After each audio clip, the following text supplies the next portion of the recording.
Bonjour à toutes et à toutes et bienvenue sur Le Bon MJ. Dans cette vidéo, qui est un petit atelier JDR, j'ai envie de vous parler de ce que j'essaye de mettre en place, ou plutôt ce que j'ai commencé à mettre en place pour ma campagne de Degenesis qui a commencé cette semaine et pour laquelle je n'avais pas envie de me servir du système de Degenesis, ni même de proposer une expérience semblable à celle de Shadow Dark par exemple. Si vous suivez la chaîne depuis un moment, vous savez que au cours de l'année dernière, j'ai beaucoup joué à Shadow Dark, qui est un jeu, on va dire, bac à sable avec beaucoup d'aléatoires.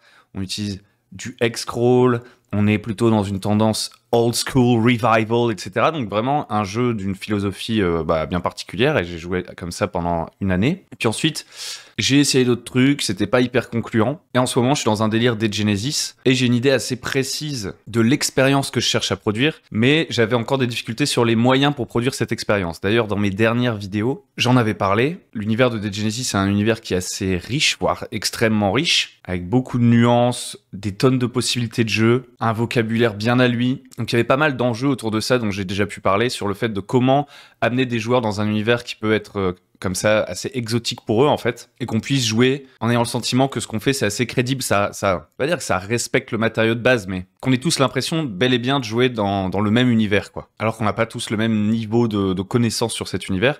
Donc ça, j'en ai parlé dans les vidéos précédentes. Et pendant les semaines où je faisais ces vidéos, en termes de jeu de mon côté, on a fait plusieurs one-shots avec mon groupe, j'ai envie de dire, mon groupe de confiance, mon groupe du mercredi, qui est prêt à expérimenter, où on se connaît bien, où on communique beaucoup à travers des débriefs, etc., sur ce qui nous plaît, ce qui nous plaît pas, et donc où on va dire qu'on vient pas, je dirais, pour jouer typiquement dans un état d'esprit, tiens, on va tester tel jeu, et finalement, peu importe les gens avec qui je suis en train de jouer, mon but, c'est principalement de tester le 10 jeux, vous voyez. Non, c'est un groupe avec lequel on joue depuis un moment, on se connaît bien, on sait comment tel ou tel joueur va réagir. Vu que c'est le groupe avec lequel j'ai fait la Shadow March, ils connaissent un peu ma manière de maîtriser, ils sont habitués un peu à une conversation transparente qu'on entretient depuis un certain temps. Et donc, on a fait des petits one-shots pour commencer à les introduire dans l'univers de Degenesis, voir si l'ambiance leur plaisait, etc., avant que je leur propose une campagne. Et durant ces petits one-shots, j'ai testé des petits trucs à droite à gauche, mais j'avais surtout envie de leur montrer l'univers. Et donc, finalement, le système n'était pas vraiment une question centrale. Maintenant qu'on va commencer une campagne, moi, je leur ai parlé de mes ambitions pour cette campagne. Et mes ambitions sont complètement différentes de celles de la Shadow March. Par exemple, dans la Shadow March, l'idée, c'est on joue des personnages, finalement, construits sur le pouce.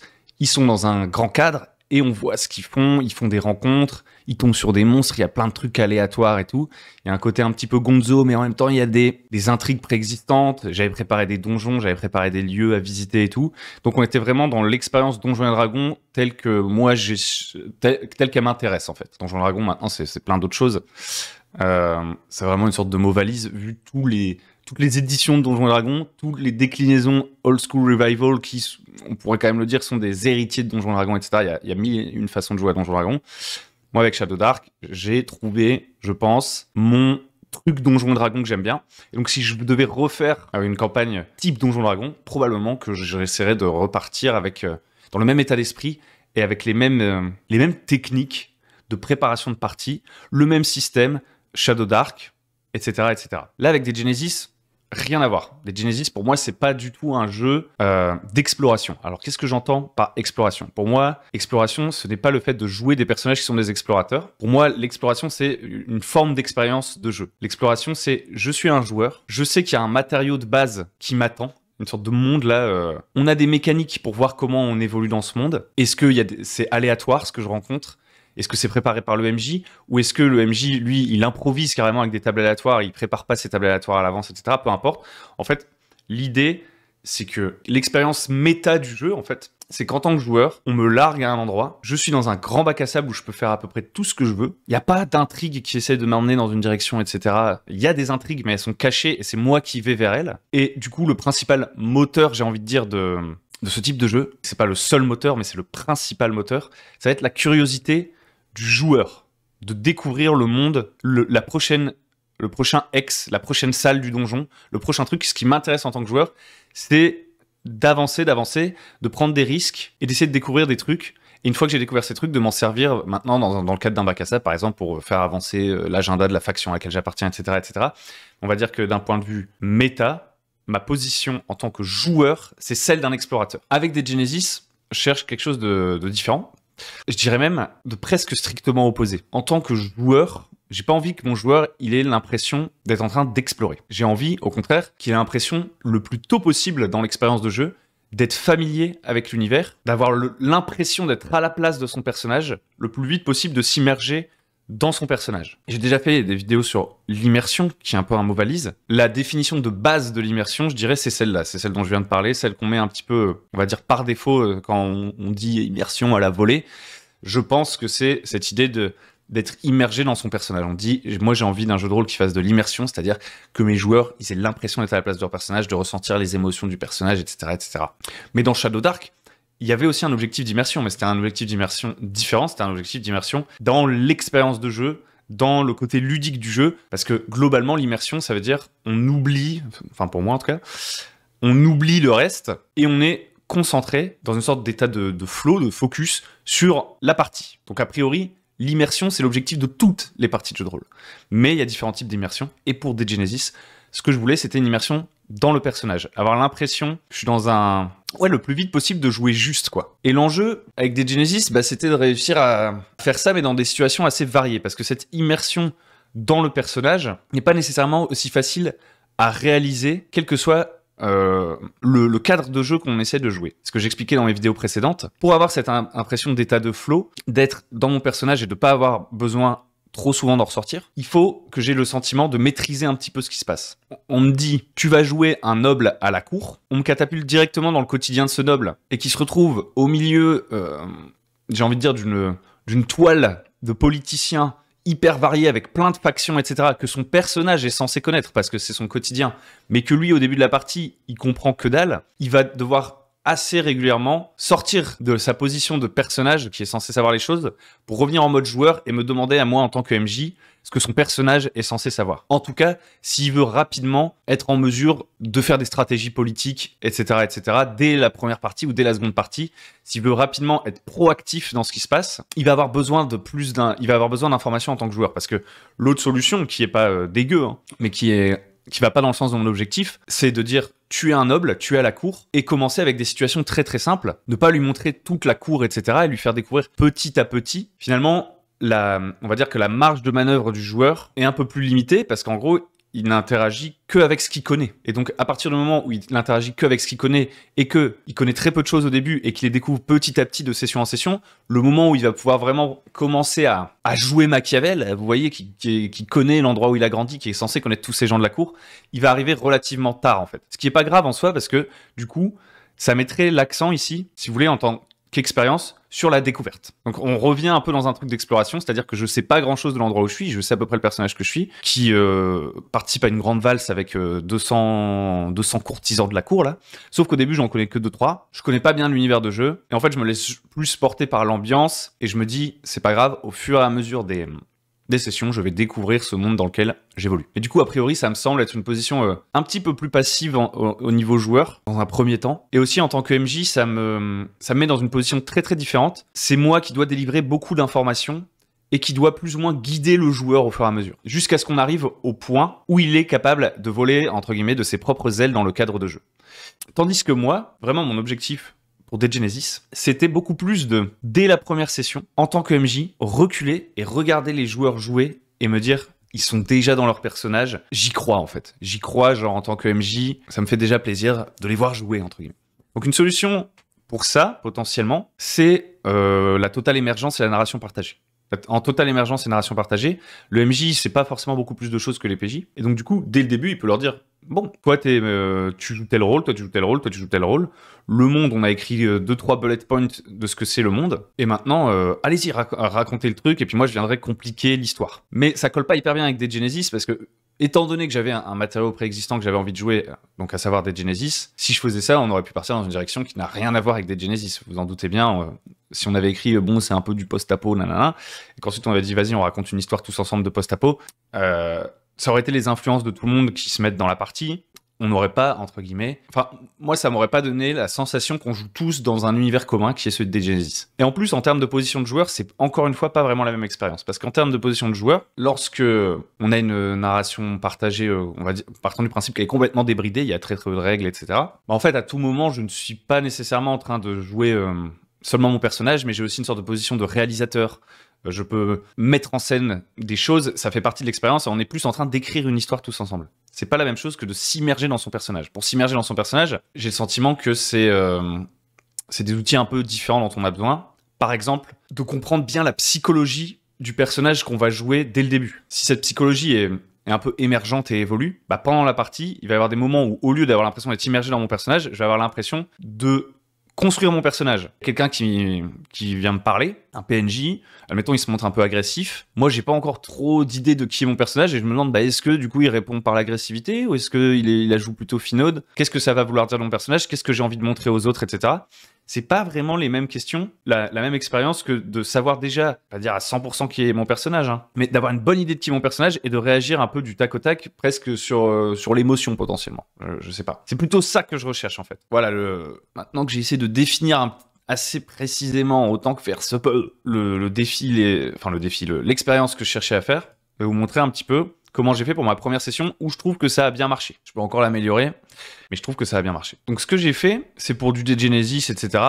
Mais voilà, si vous avez envie d'y piquer des idées pour vous, votre truc, que vous êtes un peu dans le même état d'esprit que moi, peut-être ça pourra vous inspirer. Donc déjà, sur le Discord sur lequel on organise la partie, je leur ai mis plein de ressources. Donc ça, c'est une première chose, j'en ai déjà parlé dans la vidéo précédente, je vais pas m'étendre là-dessus. Je leur ai mis un brief de Genesis. Ensuite, je leur ai mis des extracts PDF de chacune des cultures de l'univers de Genesis. En gros, je leur ai mis des liens, des PDF, des ressources pour se renseigner sur l'univers de Genesis pour qu'au besoin, ils puissent aller piocher dedans. Pourquoi je l'ai mis de manière modulaire comme ça, etc. Parce que pour démarrer la campagne, au lieu de leur faire la grosse création de personnages et hop, on commence à jouer leur personnage dans le lieu de début de la campagne, etc. Donc en l'occurrence, je voulais faire jouer In Thy Blood, qui est le premier volet de la trilogie des campagnes des Genesis. Je me suis dit, au lieu de les catapulter dans In Thy Blood avec des intrigues, avec 4 personnages différents qui se connaissent pas, et hop, on voit ce qui se passe, j'ai décidé de jouer un méga prélude, en fait. C'est-à-dire que, pour chacun de leurs personnages, je fais jouer des flashbacks du passé du personnage, mais c'est pas des flashbacks genre qui s'enchaînent dans la même session, t'as un flashback pour machin, un flashback pour truc, un flashback... On pourrait presque dire que c'est des flashbacks spin-off, d'une certaine manière. C'est-à-dire que, par exemple, on va jouer l'enfance de 2 des personnages. Moi, j'avais annoncé 1 à 2 sessions, mais ça peut très bien aller jusqu'à 3 sessions, voire plus, en fait. Je cherche pas à optimiser. C'est plutôt que j'essaye d'estimer combien de temps ça va durer. Et j'ai envie qu'on en profite à 100% de cet épisode sur l'enfance du personnage. Donc, en l'occurrence, par exemple, là, vu qu'on parle de jouer l'enfance de 2 DPJ, comme c'est un flashback, on sait qu'ils vont pas mourir. Ça, c'est une première chose.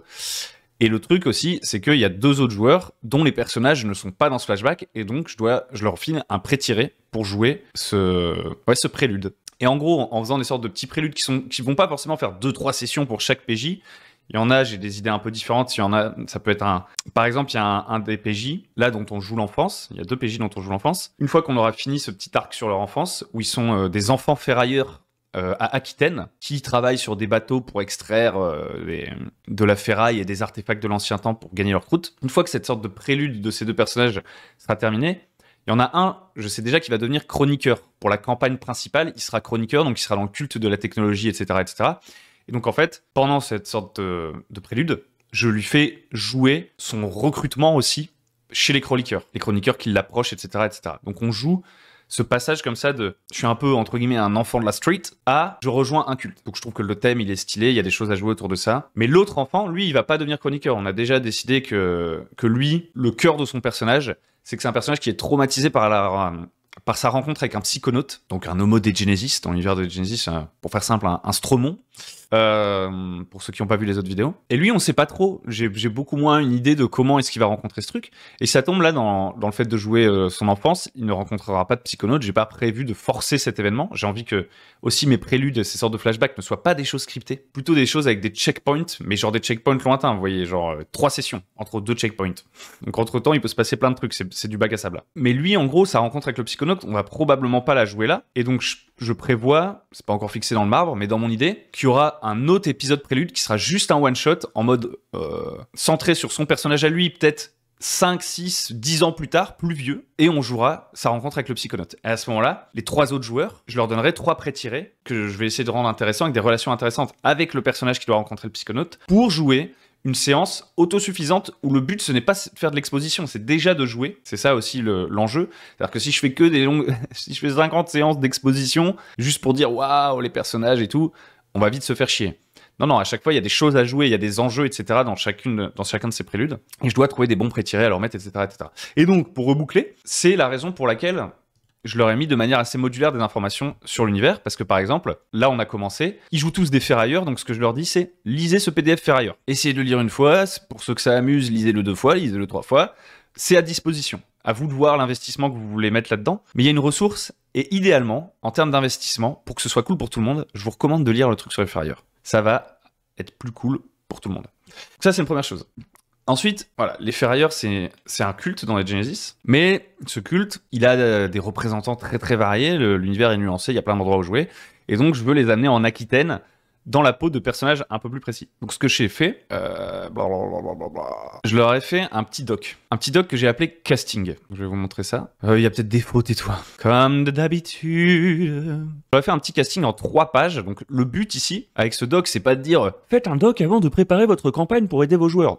Non, c'est essayer de vous montrer un modèle pour un objectif qui est celui dont je parle depuis le début de la vidéo. Il n'y a rien de révolutionnaire à faire un doc pour CPJ. Là, l'idée, c'est voilà, que ce soit pas trop long, mais que ça les mette directement dans le truc. Donc déjà, j'ai donné un nom à ce prélude. Je l'ai appelé « L'innocence est un trésor ». C'est du soft power, vous voyez. C'est pas moi qui leur dis « Alors, il faut absolument jouer comme ça, comme ça ». Mais le fait de donner un nom au truc, ça pose une sorte de thème, tu vois. Il y a le mot trésor qui apparaît, il y a le mot innocence qui apparaît.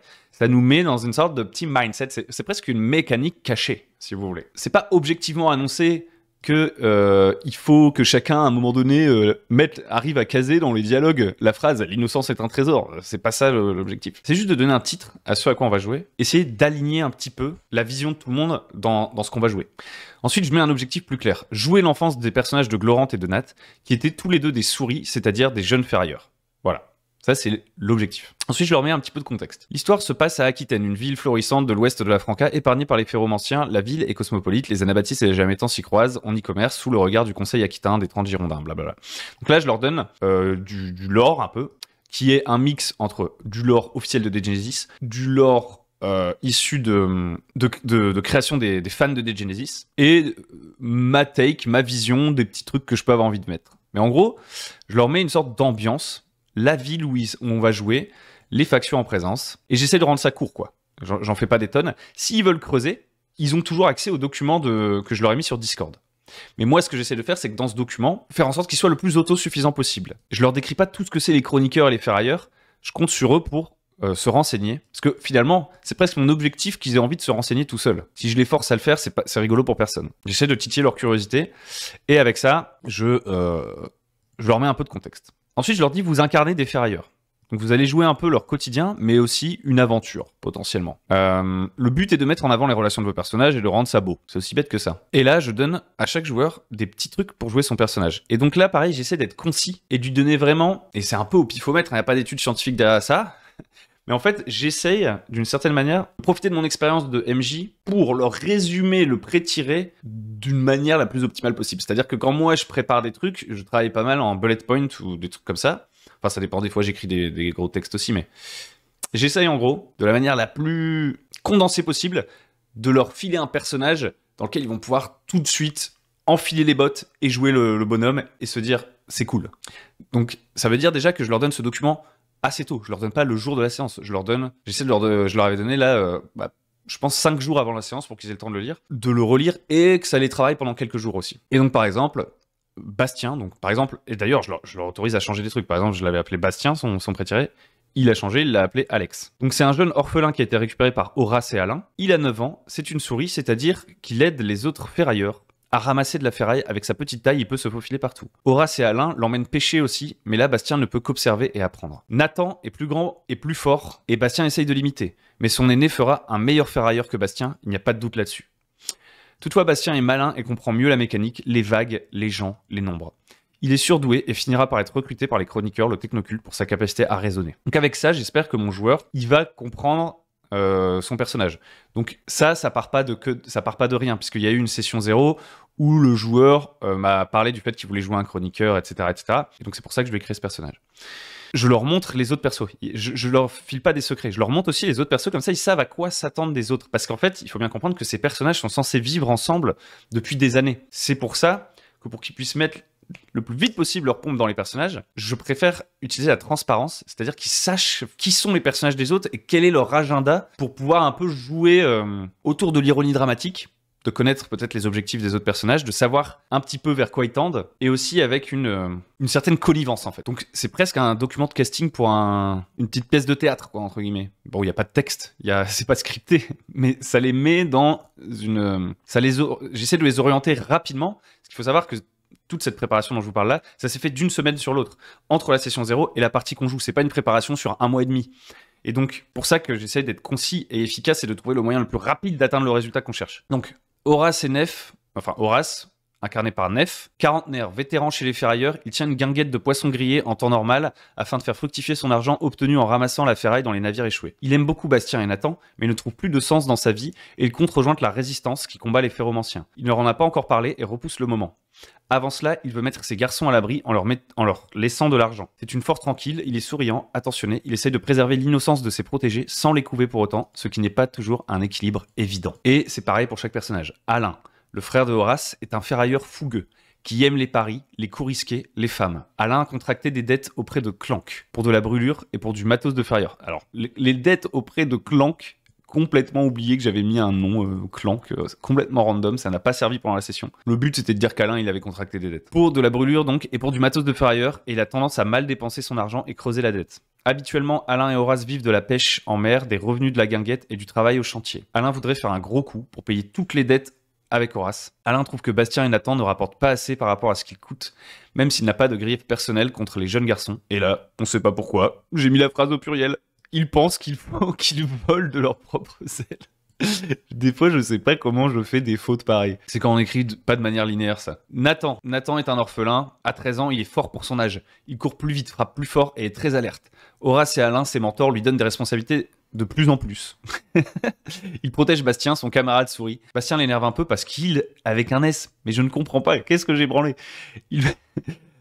Parce qu'il comprend vite tout ce qu'on lui apprend concernant la navigation, l'identification des ferrailles les plus intéressantes, etc. Là où Nathan a mis plusieurs semaines à réussir, il n'hésite donc pas à rabaisser un peu son frère de temps en temps, même si au fond, il ne laisserait personne ne lui faire du mal. Nathan est fasciné par les hommes de passage à Aquitaine, que cela soit des résistants, des anabaptistes, etc., etc.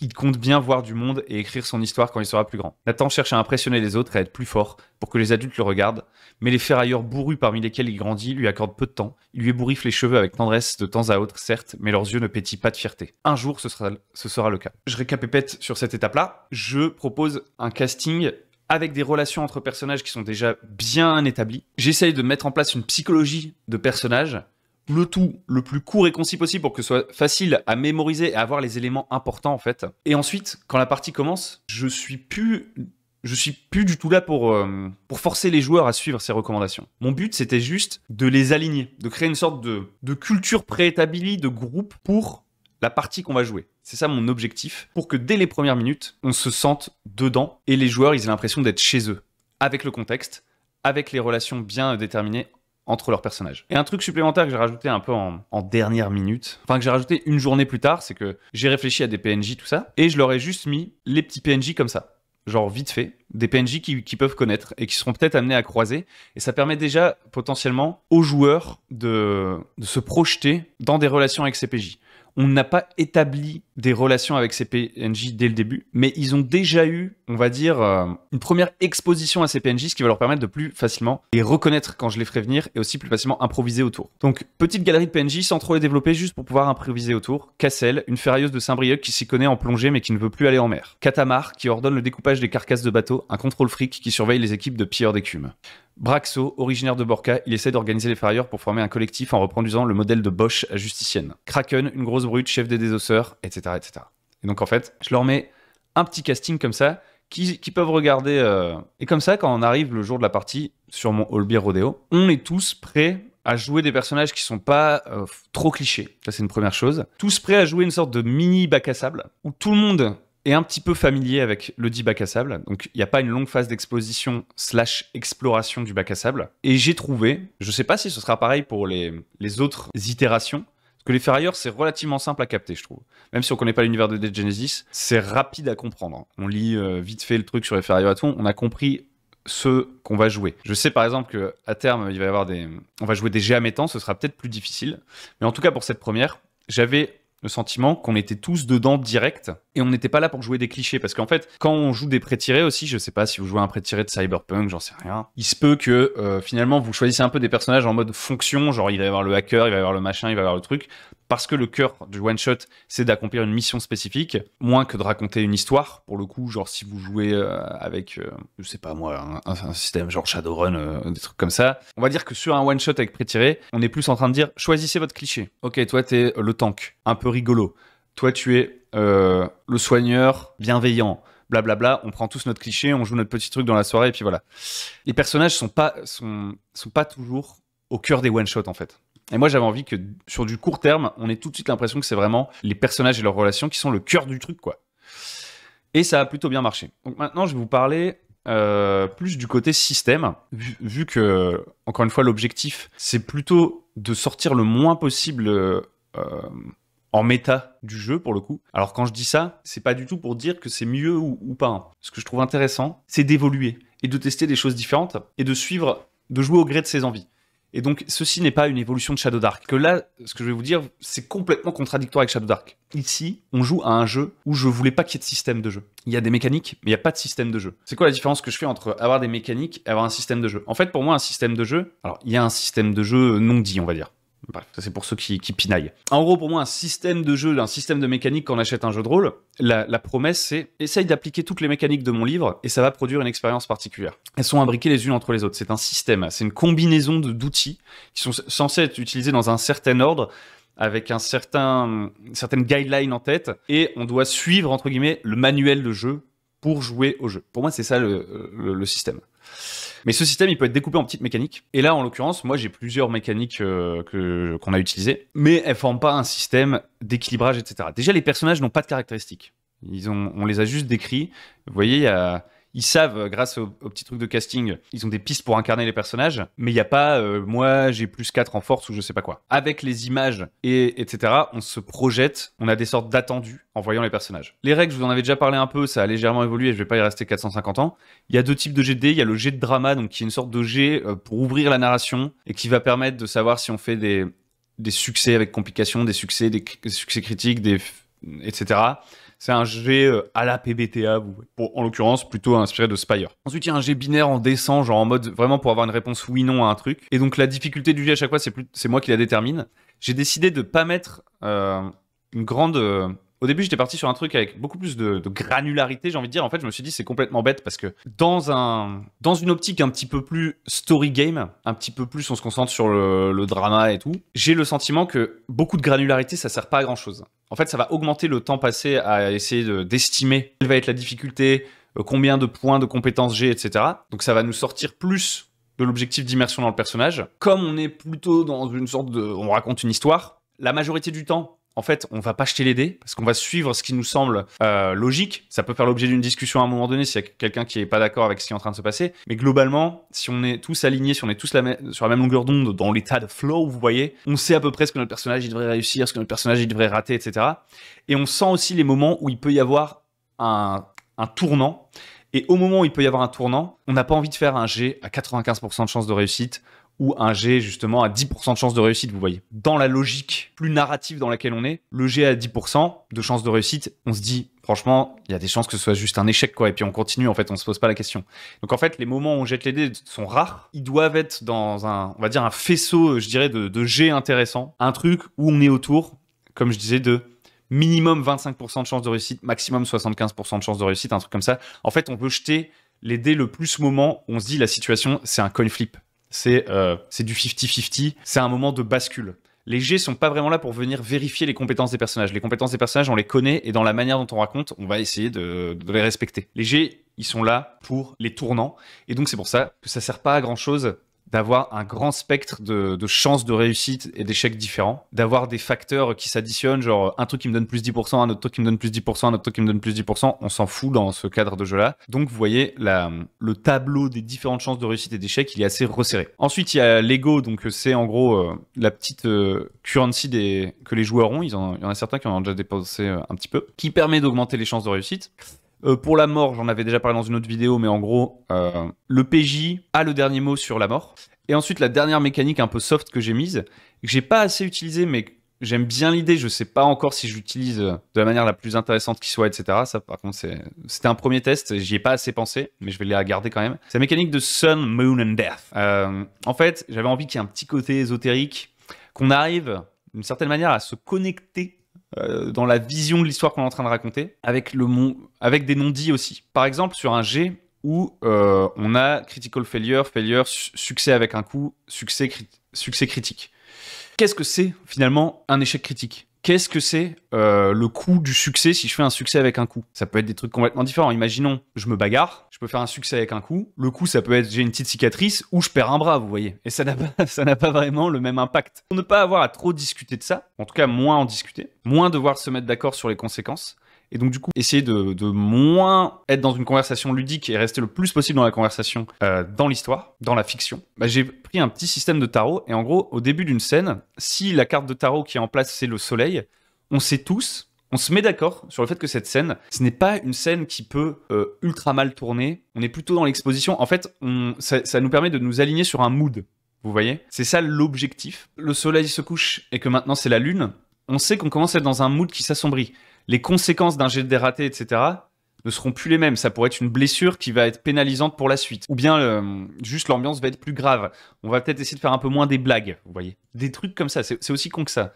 C'est essayer de jouer sur... de déplacer le contrat social, je sais pas comment expliquer, mais genre sans avoir à dire ok, maintenant on va jouer une scène sérieuse, vous voyez. Et Death, c'est le moment où on sait dans la scène que si je fais, par exemple, une réussite avec complication dans une scène où la carte de tarot c'est Death, la complication elle peut être quand même ultra vénère. Et si je fais un échec critique, potentiellement mon personnage, on est en mode là il peut mourir quoi. Alors que si c'était une bagarre de bar sous la carte de tarot du soleil, que je fais un échec critique dans cette bagarre de bar, peut-être que ce que ça va faire, c'est que je vais péter plein de trucs dans le bar et du coup je vais être viré du bar et tout le monde va me détester et je me serais fait un ennemi, mais ça va pas aller jusqu'à il y a un mec qui prend un bout de verre et qui m'égorge, vous voyez, genre qui respecte pas les règles du bare knuckle, vous voyez, on est en train de faire de la boxe à main nue, tu vois, parce que c'est la culture locale. Le mec, il va pas chercher un gun et m'achever à la sortie du bar, tu vois. Parce qu'on était dans une scène soleil, donc on part du principe que ça va pas escalader aussi loin. Après, c'est une mécanique qui est très fluide. C'est-à-dire que je peux dire aux joueurs, franchement, là, je verrais bien que la scène elle passe en moon, vous voyez. À partir de maintenant, ils savent que c'est plus compliqué. Par exemple, on est sur une phase soleil, là. Échec critique au bare knuckle, je frappe un mec dans l'assemblée sans faire exprès. Ça déclenche une bagarre générale. Pour l'instant, cette bagarre générale, elle est encore esthétique. Elle est pas dangereuse. L'enjeu dramatique est pas énorme. Mais à partir du moment où ça a dégénéré, je peux dire, ok, maintenant que ça a dégénéré, je pense qu'on est en moon et il pourrait se passer des trucs plus graves. Donc on est moins dans, c'est rigolo de faire la bagarre dans un bar, on fait une scène cliché. Ça commence à être potentiellement, il y a un twist. Potentiellement, cette bagarre dans un bar qui nous semblait anodine, elle pourrait avoir des conséquences plus graves que ce qu'on estimait au départ. Donc c'est pas vraiment un truc codifié et mécanisé, c'est plutôt un prompt visuel en fait, pour nous aligner dans ce qu'on est en train de faire. Et finalement, je dirais pour terminer que le but de tout ça, c'est de jouer, c'est aussi d'essayer de trouver un équilibre entre avoir un cadre assez souple pour pouvoir faire du bac à sable. Alors, c'est pas le bac à sable géant open world, plus de 200 classes jouables. Non, c'est pas ça. C'est avoir, même sur une toute petite séance, la possibilité que les joueurs se sentent vite dans leur personnage et très libres de leurs actions, tout en respectant une sorte de canon, qu'on soit très vite aligné et qu'on ait l'impression de jouer dans l'univers de Dead Genesis. Donc c'est un mix un peu bizarre, il faudrait que je sais pas trop comment trouver un nom à ça, tout en sachant que si j'ai réfléchi à des outils pour atteindre ça, c'est parce que aussi les joueurs ne connaissent pas l'univers de Dead Genesis. Je pense qu'en fait, toute cette mise en place serait de moins en moins utile potentiellement si on joue dans un univers, on va dire, plus cliché ou un univers que tout le monde commence à maîtriser. C'est-à-dire que si ça fait 3 ans que vous jouez dans, je sais pas, l'univers de The Expanse, vous voyez, tout le monde connaît un peu The Expanse, tout le monde a vu toute la série The Expanse, j'en sais rien, tout le monde a lu les bouquins, etc. Ça peut aller beaucoup plus vite, le fait de tout de suite être sur la même longueur d'onde. Parce qu'on a tous plein de références communes. Là, en fait, l'objectif, c'est de créer des références communes avant le début de la partie, en un laps de temps assez court, et en essayant d'être le plus précis possible sur qu'est-ce que je donne pour que ça marche. Pour qu'une fois que la partie démarre, j'ai plus l'impression de devoir tenir les joueurs par la main. Ils peuvent commencer à jouer, Ils se font des alliés, des ennemis. Ils trouvent des petites accroches que j'ai mises à certains endroits. Une autre différence, mais je vais pas m'étendre là-dessus parce que la vidéo est déjà bien longue, c'est que la préparation n'est pas du tout comme Shadow Dark en mode très factuel, très spatialisé, parce qu'on n'est pas dans de l'exploration. Donc les choses sont beaucoup plus mouvantes. Le parti pris de départ, c'est qu'on est plus dans un jeu de storytelling, et donc j'ai aucun problème avec le fait d'utiliser ce qu'on pourrait appeler des trolls quantiques, des trucs qui apparaissent à des moments que j'ai juste arbitrairement décidé, moi, en tant que MJ. Ça me dérange pas du tout, parce que c'est le deal de départ, et les joueurs, ils savent qu'ils vont être mangés à cette sauce-là. Il n'y a pas d'illusion, en fait. Il n'y a pas d'illusion de « on est vraiment en train d'explorer un truc ». Et donc, ouais, en termes de prep, moi, ce que ça fait au final, c'est que j'ai une galerie de PNJ, j'ai une galerie de scènes en tête, d'esthétique en tête, de musique, et je regarde ce que les PJ y font. Comme ils ont leur fiche de route, ils font des trucs que je trouve cool, et j'ai pas le sentiment que je dois les diriger dans une direction et tout. Et je peux juste jouer mon jeu au fur et à mesure. C'est ça l'état d'esprit. Et j'avais même pris... alors j'ai pas... j'ai hâte... Là, il y a eu Clan Wars, pour ceux qui suivent un peu des Genesis. Clan Wars, c'est un jeu d'escarmouche de figurines un peu wargame qui va sortir dans l'univers de Genesis, et ça sort l'année prochaine. Donc je l'ai backé. Et dans les trucs qu'on pouvait prendre un peu en add-on, il y avait le tarot apocalyptique, donc un tarot de l'univers de Genesis. Et j'ai trop envie... à terme, de réussir à intégrer ce tarot de l'univers de Genesis dans mes mécaniques ésotériques, là, pour faire avancer l'histoire. Bon, faute que ce truc soit déjà sorti. Alors, il y a une version imprimable sur Internet et tout, mais j'avais envie d'utiliser des belles cartes. Ouais, c'est ce que je veux dire. Et donc, je me suis servi des cartes de culte aussi. À des moments, quand j'avais envie de relancer, etc., je me disais, tiens, je vais tirer une petite carte de tarot du jeu culte, donc qui n'a rien à voir. Et là, je tire Shagidiel. Qu'est-ce que ça dit, Shagidiel? Shagidiel, sa signification, c'est l'abus. Bon, bah, je vais faire une scène où il y a quelqu'un qui se fait abuser dans le camp des ferrailleurs, et on va voir ce qui se passe. Et du coup, voilà, il y a... c'est vraiment un drôle de mélange, cette manière de jouer. Pour l'instant, on est assez balbutiement, mais cette première partie, franchement, moi, j'ai ultra kiffé en tant que MJ. Les joueurs m'ont tous dit qu'ils ont kiffé. Est-ce que ça va marcher sur le temps long? Est-ce que c'est l'effet première partie qui fait qu'on a kiffé parce que c'est un peu différent de ce qu'on faisait les fois précédentes? On verra. Pour l'instant, mets pas la charrue avant les bœufs, mais j'avais envie de vous en parler. Voilà, c'est la fin de cette vidéo. J'espère que ça vous aura plu. J'espère que ça vous aura inspiré, peut-être donné des petites idées et tout. C'est un peu l'ambiance Shadow March, mais en pas pareil. J'espère que vous y retrouvez quelques petites fragrances. Sur ce, je vais vous dire une excellente journée. N'hésitez pas à liker, à vous abonner, à venir soutenir sur Tipeee. Ce qui se fait sur la chaîne, ça fait extrêmement plaisir, les amis. Et je vous dis à très bientôt pour de nouvelles histoires de jeux de rôle. Ah oui.